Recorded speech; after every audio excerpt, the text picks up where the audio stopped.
And it demonstrates some releasing for the hamstrings themselves. They're much more effectively done if you've got a hard surface that you can be in kind of a seated position.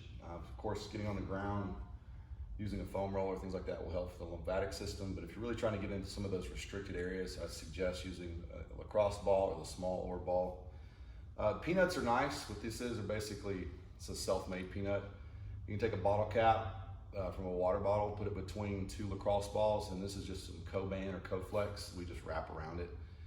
Makes it a little bit more comfortable because you can actually put certain areas between this. Also works really good on the spine. So this is one of those things I recommend for people if they have strains or possibly small tears in the hamstring and things like that when they're driving, especially for long distances. You can actually put this up underneath in the hamstring and you can kind of lean into it a little bit and just do some ischemic compression that way while you're driving. Of course, your seat's gonna have a little bit more foamness to it, and it's gonna be not as hard and dense as this hard box is. But if it's the opposite leg and you're driving, you can also do some dynamic work to it as well. But again, if you're trying to do it, right before a training session or just part of your rehab, in the lateral quad, you're gonna get it right out here.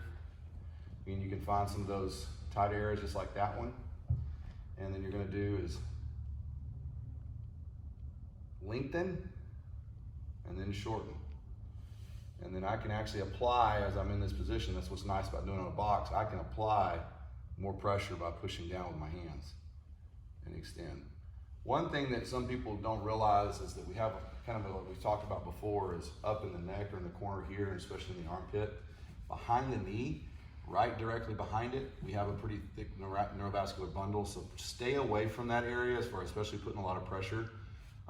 We've got some popliteus stuff we have on some of our videos, and we'll talk about that later. But as far as like doing trigger point work, we are applying a lot of pressure. Stay away from directly behind the knee. Move just a couple of inches above it, and you'll find that, okay, it's a lot more comfortable.